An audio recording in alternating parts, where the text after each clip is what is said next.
It was a Friday night, and for the first time in what felt like forever, I had the entire house to myself. My parents were out of town for a wedding, and my younger brother, Luke, had convinced them to let him crash at a friend's place for the weekend. I was 17, and while being home alone wasn't exactly new, having the whole weekend to do whatever I wanted felt like a rare, golden opportunity. I had it all planned out. Pizza, video games, maybe binge-watch some horror movies that my mom would have never approved of. I even texted a couple of friends, half thinking about having them over, but in the end, I decided to just enjoy the quiet. It's funny, you spend all this time wishing for some space, and when you finally get it, you're almost unsure what to do with it. The house felt different when it was empty though. Quieter. The kind of quiet where you suddenly notice the ticking of the clock, or the way the fridge hums in the background.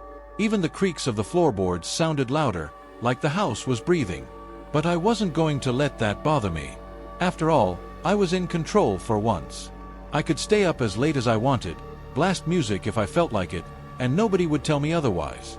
Around 7 p.m., I ordered pizza, set up in the living room with some snacks, and flipped through Netflix until I found a horror movie that looked cheesy enough to enjoy but not too scary. I remember laughing to myself, thinking how ironic it was that I picked a horror movie for my first night alone. Classic. But I wasn't scared. Not yet, anyway. The night was starting off just as I imagined. Chill, relaxing, exactly what I needed after a long week of school. I heard the rain start to patter lightly against the windows, but I barely noticed. Everything seemed perfect. But then, right in the middle of the movie, I thought I heard something. It wasn't loud, just a faint noise, like something shifting upstairs. I paused the movie, listening hard, trying to convince myself that it was nothing. Maybe the house settling, or maybe the wind rattling the windows. I wasn't worried. I had grown up in this house. I knew every corner, every sound it made. At least, I thought I did. After a few seconds of silence, I shrugged it off and went back to my movie. Alone or not, I wasn't about to let some random noise freak me out. But still, that feeling, you know, the one where the hairs on the back of your neck stand up, had settled in, and I couldn't quite shake it. The house felt bigger now, emptier, like I was suddenly aware of just how alone I really was. I was halfway through my pizza, the horror movie playing in the background, when it happened. The lights flickered once, then twice, and before I could even react, everything went dark. The TV, the lamps, the kitchen light, everything just shut off at the same time. For a second, I sat there, frozen in place, staring at the screen as it went from a jump scare to pure black. My first thought was that it was just a random glitch, maybe the fuse box tripped or something. But then I looked out the window. It wasn't just my house. The whole neighborhood had gone dark. Every streetlight, every window in sight, nothing but darkness. The only light I could see was from the faint glow of the moon filtering through the rain. That's when the reality of the situation sank in. It wasn't just a fuse. The power was out, and I had no idea for how long. The first thing I did was reach for my phone, hoping to check the weather or maybe scroll through social media while I waited for the power to come back. But of course, the Wi-Fi was down too. I had no signal, no internet, and with my phone battery sitting at around 40%, I didn't want to drain it too fast. I grabbed a flashlight from the kitchen drawer, the beam of light cutting through the darkness, making the shadows in the house even more noticeable. The place felt eerie now, like it wasn't even my home anymore. The silence was suffocating, broken only by the occasional drip of rain tapping against the windows. Without the background noise of the TV or the hum of the appliances, everything seemed amplified. I tried to calm myself down. It's just a power outage, I told myself. It happens all the time. Besides, it was raining outside, so that could have knocked out the electricity. No big deal. I'd call the electric company in a bit and see how long it would take to fix. But the more I sat in the darkness, the more uneasy I felt. I couldn't shake the thought that something was off. It was too quiet, too still. Every little sound, the wind outside, the groan of the house settling, started to sound like something else, something more sinister. That's when I heard it. A sound from the backyard. It wasn't loud, just a soft scraping noise, like something brushing up against the door. I turned toward the back door, my heart pounding in my chest. The flashlight flickered for a moment, and my stomach dropped. Maybe it was just the wind. Or a tree branch, blown against the door by the storm. Yeah, that had to be it. But still, The way the noise repeated itself, slow and deliberate, made me question everything. I slowly made my way toward the door, every step feeling heavier than the last. The beam of the flashlight trembled slightly as I moved closer, illuminating the familiar kitchen that suddenly felt foreign. The sound stopped just as I reached the door. My heart was pounding so loud that I could barely hear anything else. I stood there for what felt like minutes, staring through the small glass window in the door. There was nothing. Just the backyard, soaked from the rain, empty as ever. I let out a shaky breath, trying to laugh it off. Maybe it was just my nerves getting the best of me. Being alone in the dark was messing with my head, and I was letting it. I turned to head back to the living room, but then, there it was again. The same scratching noise, but this time it sounded like it was coming from the side of the house. I stopped in my tracks, straining to hear through the pattering rain. And then I heard something else. Footsteps. Slow, heavy footsteps, like someone was walking on the grass just outside. I whipped the flashlight toward the window, my mind racing. But no matter how hard I looked, there was nothing out there. Just darkness. I told myself it was just the rain. The storm was playing tricks on me. That had to be it. But in the pit of my stomach, I knew something wasn't right. There was no way the wind or the rain could sound like that. I stood there for a while, staring out into the pitch-black yard, the flashlight beam flickering as the battery struggled to keep up. I couldn't see anything out of the ordinary, but that didn't help. My mind was running wild, playing tricks on me, making me think I saw shadows moving where there were none. I kept telling myself it was just the storm outside. The wind was picking up, and that was probably what caused the noise. Yeah, that had to be it. But deep down, I didn't believe it. The footsteps, those slow, heavy footsteps, had been too real, too deliberate. It wasn't like random branches scraping against the house. I could feel them, almost like they were vibrating through the ground. And the way they stopped as soon as I got close to the door, that was the part that freaked me out the most. It was like whoever, or whatever, was out there knew I was listening. I tried to brush it off. Maybe it was a stray dog or something. Or some animal. I don't know. But the thought didn't bring me much comfort. I grabbed my phone again, hoping I'd magically get some service, but nothing. Still no bars, still no Wi-Fi. The storm was messing with everything. I needed to distract myself, so I sat back down on the couch, trying to finish the pizza that suddenly didn't look so appetizing anymore. I unpaused the movie, but my mind wasn't in it anymore. Every little noise the house made seemed louder now. The ticking of the clock on the wall, the creak of the floorboards as I shifted on the couch, even the faint dripping of rain from the gutters, it all felt too close, too intense. And then, I heard it again. That same soft scratching noise, this time coming from the front of the house. My heart skipped a beat. The noise was subtle, almost like someone was dragging something along the side of the house, right near the living room window. I muted the TV, straining to hear. There it was again. Scratch, pause, scratch. It wasn't the wind. I knew that for sure now. Slowly, I stood up, gripping the flashlight tighter in my hand, the beam flickering as I aimed it toward the front window. The curtains were half closed, and for a second, I debated whether I should even look. Maybe it was better not knowing what was out there. But curiosity, or maybe some weird sense of bravery, took over. I took a step toward the window, my breath coming in shallow, shaky bursts. The scratching had stopped again, just like it had by the back door. I was starting to hate how quiet it was. I reached out, pulled the curtain aside just a bit, and shined the flashlight outside. Nothing. Just the rain, falling steadily against the street, the driveway empty, the trees swaying slightly in the wind. I let the curtain drop back and leaned against the wall, trying to calm my racing heart. But before I could fully relax, something else caught my attention. This time, it wasn't a scratching sound or footsteps, it was something much worse. A faint tapping sound, coming from upstairs.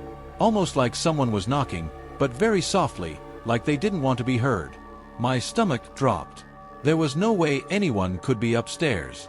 I hadn't heard any doors open, no windows break. And yet, the tapping continued. Slow, rhythmic, getting louder with each passing second.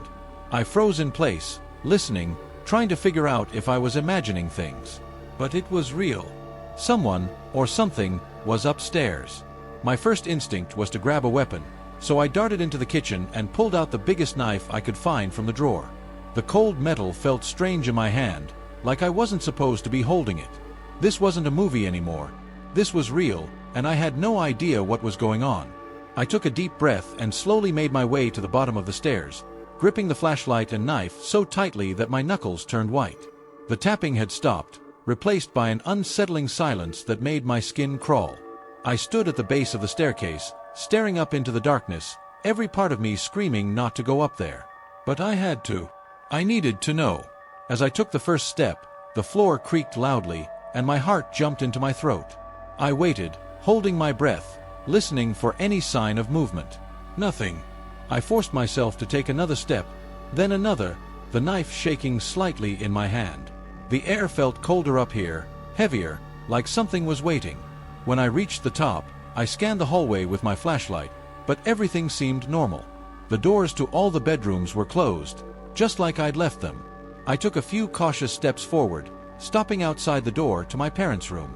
That's where the tapping had come from, I was sure of it.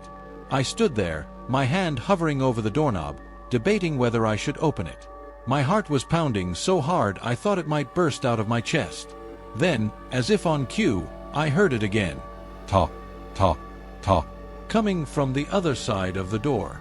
Without thinking, I turned the knob and pushed the door open, the flashlight beam cutting through the darkness.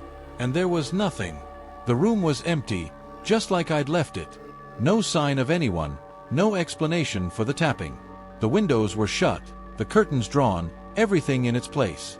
But the room felt wrong.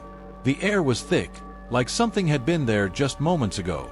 I took a few steps inside, my hands trembling as I scanned the room. Then, from the corner of my eye, I saw something, a shadow, just outside the window, moving quickly out of sight. I ran to the window, yanking the curtain aside and shining the flashlight outside. But again, there was nothing. Just the rain. I stood by the window for what felt like an eternity, my eyes darting through the rain-soaked backyard, searching for any sign of movement. But there was nothing. No shadow, no figure, no explanation for the tapping or the footsteps I had heard earlier. My heart was still racing, and I couldn't shake the feeling that something wasn't right, even though everything outside looked completely normal. But that didn't make sense. I knew I'd seen something, a shadow or a figure moving just outside the window. And that tapping noise, it wasn't my imagination. It couldn't be. There had to be an explanation. But as I stood there, watching the rain trickle down the glass, the only thing that greeted me was the eerie silence of the empty yard. I slowly backed away from the window, the knife still clutched tightly in my hand. My brain was racing, trying to come up with a reasonable explanation for everything that had happened so far. Maybe it was just the storm. Maybe the stress of being alone in the dark was messing with my head, making every noise and shadow seem like something it wasn't. But no matter how much I tried to convince myself, that sinking feeling in my stomach refused to go away. Then I heard it. A sound from downstairs, like a thud, followed by the unmistakable creak of a door slowly opening. My body went cold. I froze in place, straining to listen. The creak was faint, but there was no mistaking it. The front door was opening. For a second, I didn't move. My mind was a whirlwind of thoughts. Had I locked the door? I was sure I had. Maybe it hadn't latched properly, and the wind had pushed it open. That had to be it. But if that was the case, why hadn't it opened earlier, when the storm had really picked up? I shook off the fear as best as I could and made my way back toward the staircase, trying to be as quiet as possible. My pulse was pounding in my ears, and every step felt heavier than the last. When I reached the top of the stairs, I leaned over the railing, shining the flashlight down into the entryway below. The front door was wide open, the rain pouring in from outside, soaking the floor. I stood there, paralyzed with fear.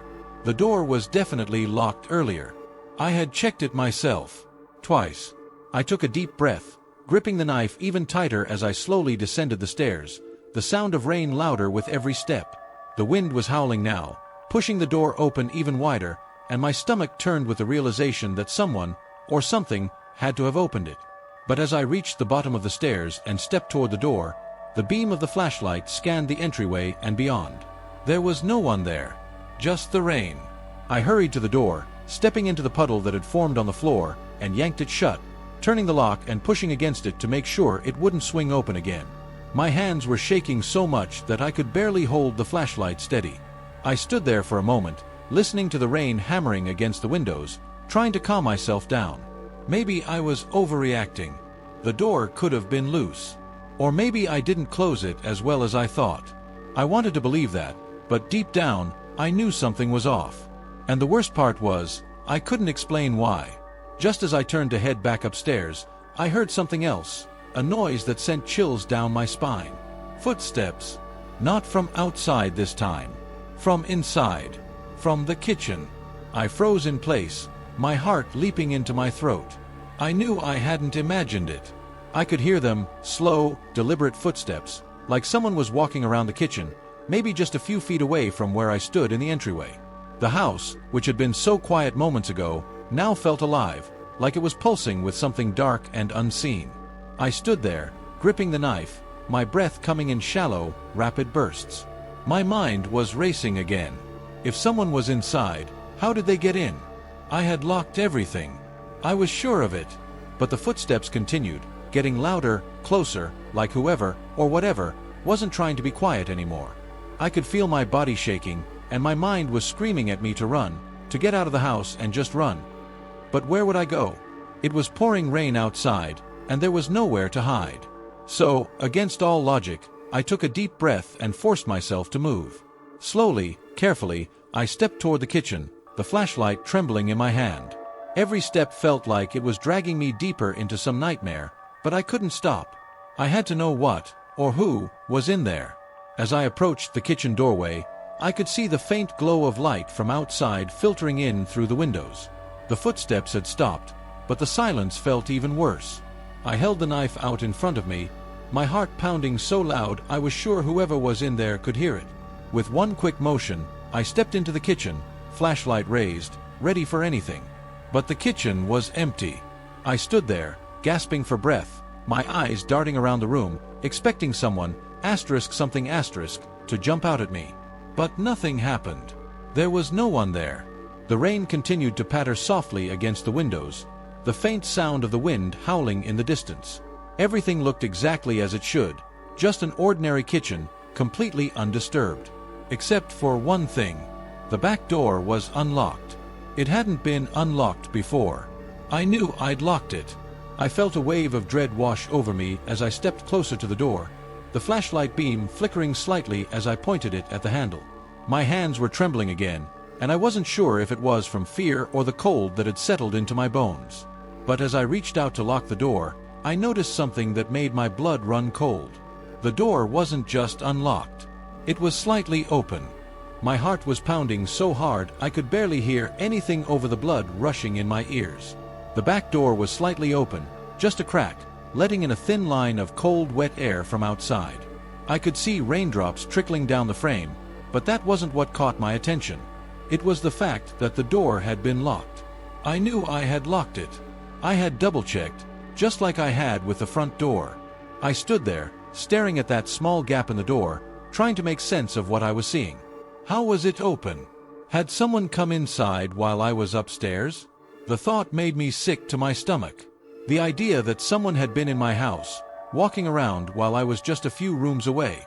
I couldn't shake the feeling that I was being watched, like whoever had opened that door was still nearby, just out of sight. I took a deep breath and closed the door, making sure to turn the lock this time, my hand trembling as I tested the handle to make sure it wouldn't open again. The rain outside was coming down hard, the wind pushing against the door as if trying to force its way inside. But I didn't care about the storm anymore. I cared about what, or who, might already be in the house with me. I turned away from the door, scanning the kitchen with the flashlight. Everything looked normal, just like it had when I first came downstairs. The counters were clear, the chairs were pushed in, and there were no signs that anyone had been there. But that didn't mean I felt safe. I needed to check the rest of the house, to make sure I was really alone. Every inch of my body was screaming at me to run, to get out of the house and not look back. But my legs felt like they were glued to the floor, and I couldn't move fast enough. It was like I was trapped in some slow-motion nightmare, where every step I took felt like it was taking me deeper into something I didn't understand. I headed toward the hallway that led to the stairs, the knife still clutched in one hand and the flashlight in the other. I kept my back to the wall as I moved, not wanting to leave myself exposed to anything that might be hiding in the shadows. Every creak of the floorboards felt deafening in the silence, and my heart was racing faster with every step. When I reached the base of the stairs, I paused. The house was still eerily quiet, except for the sound of the rain battering the windows. No more footsteps, no tapping, no scratching. Just silence. But somehow, that silence made everything feel worse. Like the calm before the storm. I took a few steps up the stairs, my legs feeling like lead. I didn't want to go back up there. I didn't want to face whatever might be waiting in the rooms I had left behind. But I knew I had to. I had to make sure I was really alone. When I reached the top of the stairs, I turned the flashlight toward the hallway. Everything looked just as I had left it. Dark, quiet, the doors to all the rooms closed. But as I stood there, I couldn't shake the feeling that something was off. It was like the air was thicker up here, harder to breathe, and I felt a shiver run down my spine. I made my way to the first door, the guest bedroom. Slowly, I turned the handle and pushed the door open, shining the flashlight inside. The room was empty. The bed was neatly made, the closet door closed, nothing out of place. I let out a shaky breath and backed out of the room, leaving the door open behind me. Next was my brother's room. I hesitated for a second before opening the door, half expecting to see something, or someone, standing there in the dark. But just like the guest room, it was empty. His bed was unmade, his clothes scattered across the floor like always. It looked exactly the same as it had when I had checked it earlier. There was only one room left. My parents' room. I walked down the hallway, each step feeling heavier than the last. The door to their room was still slightly ajar from when I had opened it earlier. That cold, empty feeling in my stomach returned, and I had to force myself to push the door the rest of the way open. The room was just as empty as the others. I stood there in the doorway, the beam of my flashlight sweeping over the room. The bed was untouched, the curtains drawn, and everything was exactly where it should be. There was no sign that anyone had been in here. No sign that I wasn't alone.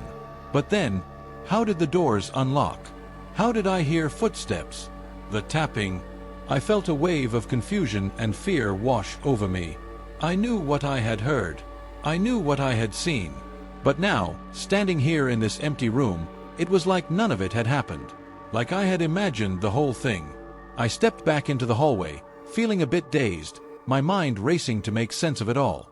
Had the storm really gotten to me that much? Was I just paranoid from being home alone in the dark?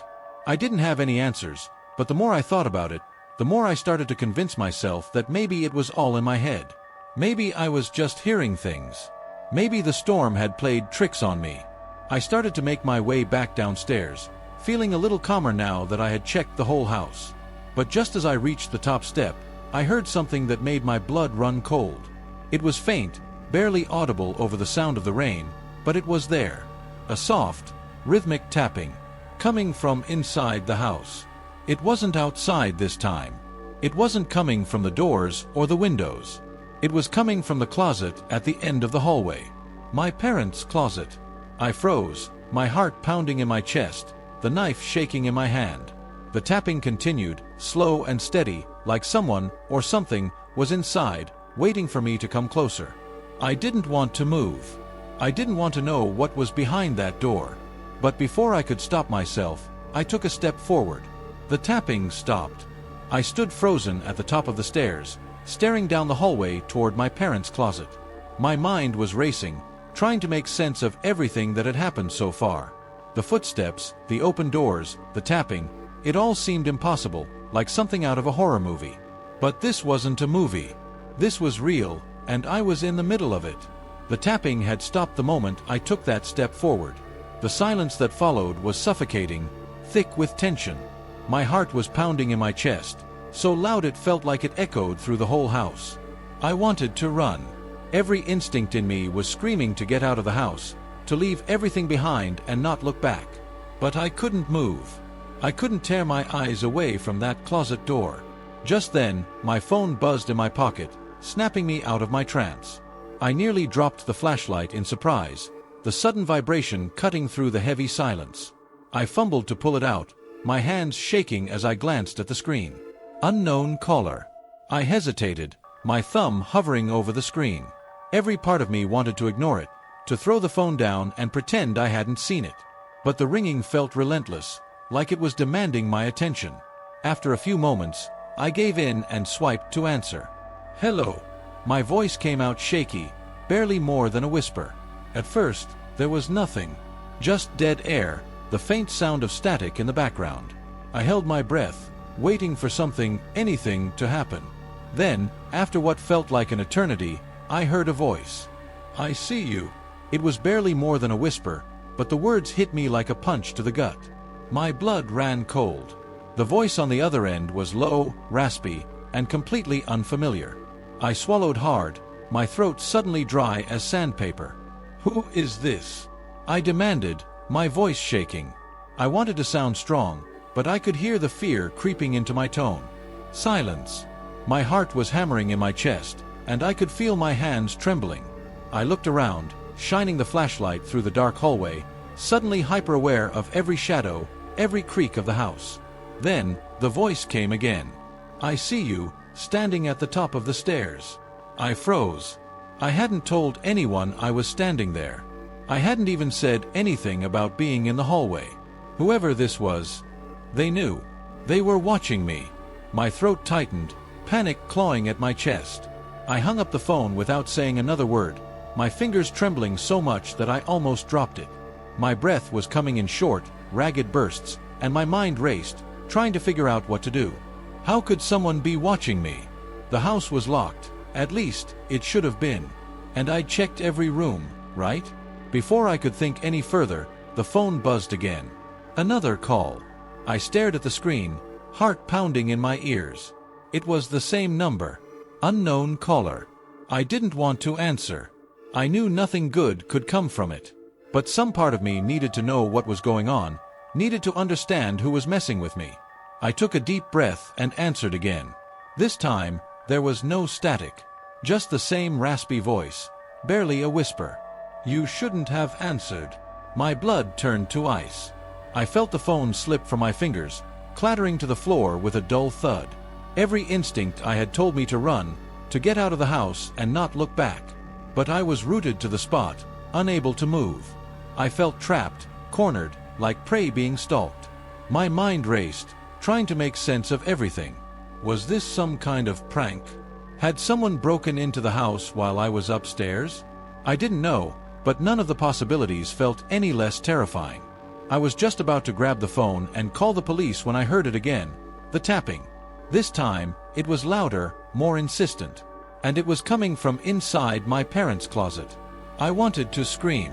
Every fiber of my being was telling me to run, to get out of the house, but my feet refused to move. Instead, I found myself slowly walking down the hallway toward the closet, my heart pounding louder with every step. I stopped in front of the door, gripping the knife so hard that my hand ached. The tapping had stopped again, but I could feel something wrong, on the other side. The air was thick with tension, and I could barely breathe. I reached out with my free hand, fingers trembling as they wrapped around the cold doorknob. For a moment, I hesitated. I didn't want to know what was in there, but I also knew I couldn't leave it unanswered. With a deep breath, I twisted the knob and yanked the door open, shining the flashlight into the closet. Empty. The closet was just as I had left it, clothes hanging neatly on the rod, shoes lined up on the floor, everything perfectly in place. No sign of anyone, no sign of anything. Just an ordinary closet. I let out a shaky breath, lowering the knife as relief started to wash over me. Maybe it really was all in my head. Maybe the stress, the storm, the power outage, it had all just gotten to me. I turned away from the closet, feeling a little foolish, but also relieved that it was over. But just as I was about to close the door, something caught my eye. There, on the inside of the closet door, were scratches. Deep, jagged scratches, like someone had clawed at the wood. I stared at them, my mind struggling to process what I was seeing. They hadn't been there before. I was sure of it. Suddenly, the phone buzzed again on the floor behind me. Unknown caller. I didn't answer it this time. Instead, I backed away from the closet, the flashlight shaking in my hand, my heart pounding in my chest. That's when I heard it. A voice, coming from inside the closet. "I'm still here." I staggered back from the closet, my heart slamming against my chest as I tried to make sense of what I had just heard. The voice was low, quiet, and raspy, like it had come from the depths of the darkness itself. But there was no one in the closet. I had seen it with my own eyes. Empty, except for the clothes and shoes neatly lined up inside. But the voice was real. I wasn't imagining it. The words, "I'm still here," echoed in my head, making my blood run cold. I wanted to scream, but my throat felt tight, like something was squeezing the air out of me. I needed to get out of the house. The thought hit me hard, and I turned away from the closet, practically running down the hallway. My mind was racing, my breath coming in shallow gasps. I didn't care about the rain anymore or the storm outside. I didn't care about how dark it was. All I knew was that I had to get out. Now. I rushed down the stairs, nearly tripping on the last step as I fumbled for the front door. My hands were shaking so badly that it took me a few tries to unlock the deadbolt, but when I finally did, I yanked the door open, only to be hit with a blast of cold, pouring rain. I hesitated, standing in the open doorway for just a second. The storm was raging outside, wind howling and rain coming down so hard that I could barely see past the front porch. But even that seemed safer than staying inside this house. Whatever was in here with me wasn't natural. It wasn't human. But then, something stopped me. I felt a sudden, overwhelming urge to turn back. Not out of curiosity. No, I wasn't that stupid. It was something else, something deeper, like a pull that I couldn't resist. As much as I wanted to run, to leave everything behind, I felt like I needed to know. I needed to figure out what was happening. And if I ran now, I might never know. Against all my better judgment, I stepped back inside and slammed the door shut, locking it tight. The cold air from the rain still clung to me, but I ignored it, turning the locks and bolting the door as securely as I could. I checked the windows in the living room next, making sure they were locked, before moving on to the kitchen. I closed every possible point of entry, my mind still buzzing with fear, adrenaline pumping through my veins. I knew it wouldn't be enough, though. Whatever was in here didn't need doors or windows to get inside. It was already here. But locking up made me feel like I had some control over the situation, even if that control was just an illusion. It made me feel like I wasn't completely helpless. Once I was sure everything was locked, I grabbed my phone off the floor and turned the flashlight back on. My mind was still reeling from the call, from the scratches inside the closet door. I wanted to call someone. My parents, the police, anyone, but I knew there was no point. The storm had knocked out the cell service, and the power was still out. I was cut off from the outside world, completely alone. Well, almost alone. That voice. I kept hearing it in my head, over and over again, like a loop. "I'm still here." It was like a nightmare that wouldn't end. I didn't know where it had come from, or who, or what had said it, but I knew one thing for sure. I wasn't safe. I needed to do something, but what? I had already checked the house, and there was nothing. No one. The doors were locked, the windows were sealed. There was no way anyone could have gotten inside. But the voice, that voice, I couldn't explain it. I grabbed a chair from the kitchen and dragged it into the hallway, positioning it right in front of my parents' bedroom door. I sat down, gripping the knife in one hand and my phone in the other, the flashlight pointed at the closet at the end of the hallway. If something was going to happen, I wanted to be ready. The rain outside grew louder, battering the windows, and the wind howled through the trees, making the whole house feel like it was creaking under the pressure. But even with all the noise, the silence inside the house was deafening. Every second that passed felt like an eternity, the tension so thick I could barely breathe. I kept my eyes on the closet, waiting for something, anything, to happen. But the door stayed shut, the hallway still. The only light came from the flashlight in my hand, casting long shadows that seemed to stretch and shift with every slight movement. Minutes passed, maybe hours. I couldn't tell anymore. I was exhausted, my mind on high alert, every little noise sending my heart racing. The house creaked, the wind howled, but the voice didn't come back. Nothing moved. Just when I thought I might have imagined the whole thing, my phone buzzed again. The screen lit up, the words "unknown caller" flashing across it. I stared at it for a moment, frozen in place. My heart pounded so loudly I thought it might burst. I didn't want to answer. I knew I shouldn't answer. But my thumb moved on its own, swiping across the screen before I could stop myself. "Hello," I whispered, my voice barely audible. For a moment, there was nothing. Just silence. But then, I heard it again, the same raspy voice, low and menacing, sending chills down my spine.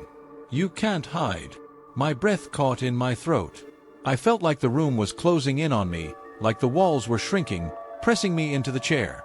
I wanted to scream, but no sound came out. I wanted to run, but my legs wouldn't move. The voice continued, calm and deliberate. "I'm already inside." The line went dead. I dropped the phone, my hands shaking uncontrollably, as the weight of those words settled over me like a suffocating blanket. The voice wasn't coming from outside the house. It wasn't even coming from the phone anymore. It was coming from the hallway. The phone slipped from my trembling hands and hit the floor with a dull thud. I stared at it, the words still echoing in my mind. Asterisk, I'm already inside.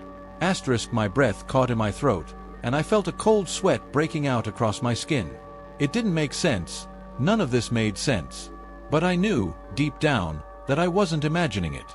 The voice, the tapping, the footsteps, whoever, or whatever, was doing this wasn't outside. It was inside. With me. For a second, I couldn't move. My body was frozen in place, sitting stiff in the chair I had dragged into the hallway, my eyes locked on the closet door at the end. Every instinct screamed at me to run, but my legs felt like lead, too heavy to lift. The house seemed to press in around me, the walls narrowing, the shadows growing darker.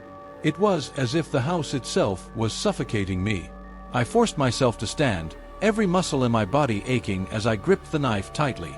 My hand was shaking so badly that the blade trembled in the faint light of my flashlight, casting eerie reflections on the walls.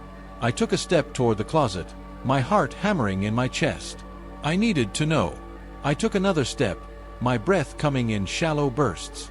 The hallway felt longer now, as if the distance between me and the closet had stretched, like some twisted game designed to keep me away from the truth. But I kept moving, inch by inch, each footstep seeming to echo louder than the last. The house was deathly silent. The rain outside had quieted to a faint patter, and the wind had died down, leaving only the creaks of the old floorboards and the steady rhythm of my own heartbeat to fill the air. I was almost at the closet now, just a few feet away. My pulse pounded in my ears as I reached out for the doorknob, my fingers trembling. This was it. Whatever had been tormenting me, whatever was inside, I was about to face it.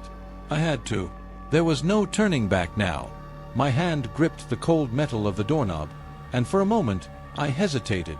What if I wasn't ready for what I would find? What if I didn't want to know? But before I could second-guess myself, I twisted the knob and yanked the door open. Nothing. The closet was empty. The same clothes hanging neatly on their hangers, the same shoes lined up along the floor, everything exactly as it had been before. I let out a shaky breath, my mind struggling to process what I was seeing. How could it be empty? Where had the voice come from? Where was the thing that had been tormenting me all night? I stepped back, confused, my heart still racing. I turned the flashlight toward the back of the closet, half expecting something to be hiding in the shadows. But there was nothing. Just emptiness. That's when I felt it. A cold gust of air, brushing against the back of my neck.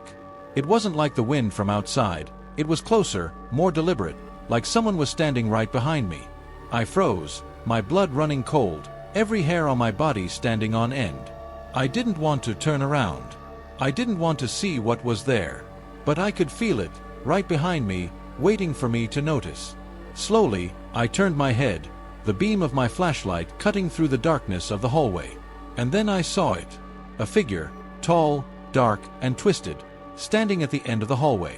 Its face was obscured by shadow, but I could see the faint outline of its body, looming in the darkness, watching me.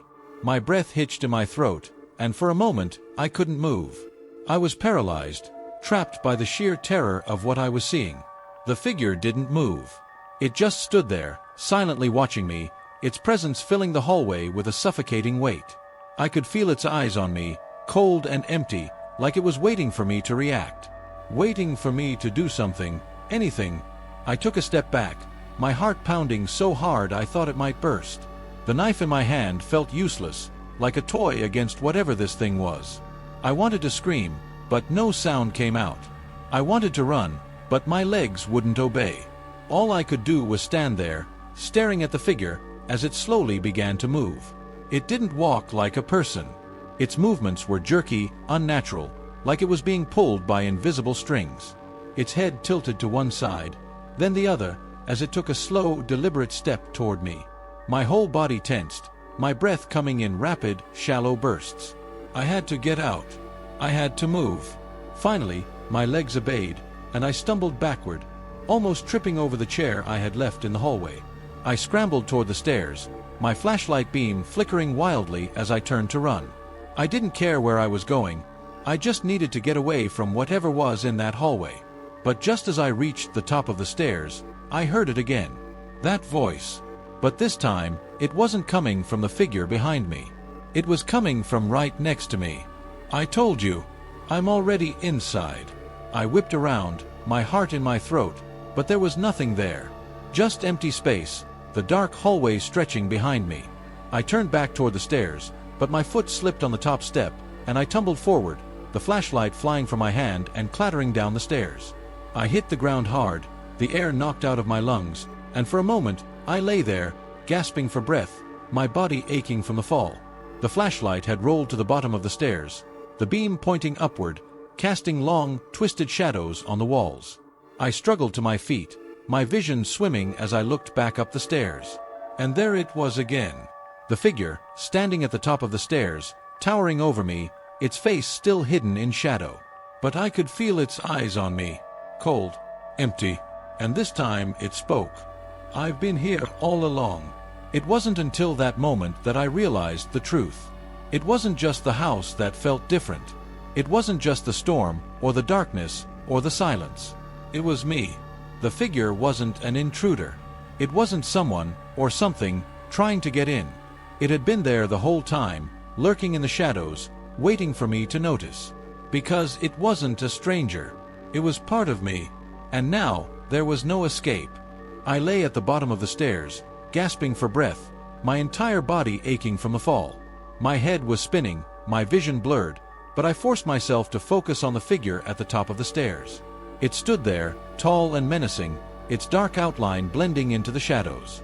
My heart pounded in my chest, each beat echoing in my ears as I struggled to make sense of what was happening.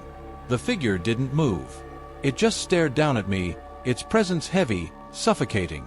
I wanted to scream, but the words wouldn't come. I wanted to get up and run, but my body felt like it was glued to the floor, trapped under the weight of my own fear. The words it had spoken moments ago echoed in my mind, chilling me to my core. Asterisk, I've been here all along. Asterisk. The realization hit me like a freight train. This wasn't some random intruder, some supernatural force haunting my home. It was me. It had always been me. But how? How could that be possible? I sat there, my body trembling, my thoughts racing as the truth slowly began to unravel. The strange noises, the footsteps, the voice on the phone, it had all come from inside my head. I wasn't being hunted by some dark figure. I was being hunted by my own mind. I had been alone in the house from the start, but my isolation had done something to me. The fear, the stress, the silence, it had all chipped away at my sanity, warping my perception of reality. I had created the figure. I had conjured the voice. I had been terrorizing myself all along, trapped in a nightmare of my own making. I felt a wave of nausea wash over me as I realized how deep it went. The open doors, the tapping, the voice on the phone, it had all been me. My mind had turned against me, playing tricks, distorting every little sound, every flicker of movement, until I couldn't tell what was real anymore. The figure at the top of the stairs didn't move, but now I understood. It wasn't real. It was just an extension of my fear, my anxiety manifesting into something physical, something I could see. It was the darkness I had been trying to ignore, the part of myself I had been too afraid to face. I didn't want to believe it. I didn't want to accept that this was all in my head, that I had done this to myself. But deep down I knew, and that realization terrified me more than anything. Slowly, I forced myself to stand, my legs shaky and weak. The figure remained at the top of the stairs, unmoving, watching me with its hollow eyes. I took a deep breath, gripping the railing for support, trying to steady my racing heart. "I'm not afraid of you," I whispered, though my voice shook as I said it. The figure tilted its head slightly, as if considering my words, but it didn't respond. It didn't have to. I knew it was waiting, testing me, seeing if I would break under the weight of the truth. But I couldn't let it win. I took a step forward, slowly climbing the stairs, my legs feeling like they were made of lead. Every step was agonizing, not because of the physical pain, but because of the fear that still clung to me.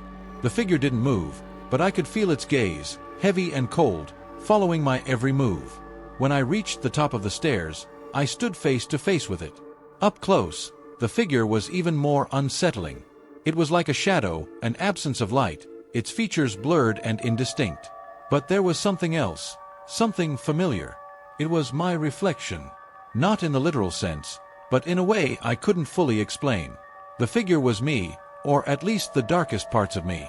The fear, the insecurity, the anxiety, it had all taken shape in front of me, and now I had to confront it. "I know what you are," I said, my voice stronger now. "You're not real. You're just my fear." The figure didn't respond, but I could feel it shrinking, the darkness around it beginning to fade. My heart was still racing, but now I felt something else, a sense of control. I wasn't running anymore. I wasn't hiding. I was standing my ground. "You can't control me," I said, taking another step forward. "I'm done being afraid." The figure wavered, its form flickering like a dying flame. The shadows around it seemed to dissolve, the oppressive weight of its presence lifting. I felt lighter, like a weight had been lifted from my chest. For the first time all night, I could breathe. The figure took one last look at me, and then, without a word, it vanished, melting into the shadows until there was nothing left but the empty hallway. The house was still, the only sound the faint patter of rain against the windows. The storm outside had died down, and with it, the storm inside me had quieted, too. I stood there for a moment, taking it all in. The fear that had gripped me so tightly just moments ago was gone, replaced by a strange sense of peace. I had faced it, my fear, my darkness, and I had come out the other side. I made my way back down the stairs, my body still sore from the fall, but my mind clearer than it had been all night. The house no longer felt oppressive. It felt like a house again, familiar and safe. As I walked into the living room, I noticed something on the floor, the phone, still lying where I had dropped it. I picked it up, staring at the screen. No missed calls, no messages, no evidence that anyone had ever called me. Because no one had. It had all been in my head. I let out a long breath and set the phone down on the coffee table. The storm was over. Both the one outside and the one inside my mind. I sat down on the couch, feeling exhausted but strangely calm. For the first time in hours, I felt like I was truly alone. And that, I realized, wasn't such a bad thing after all.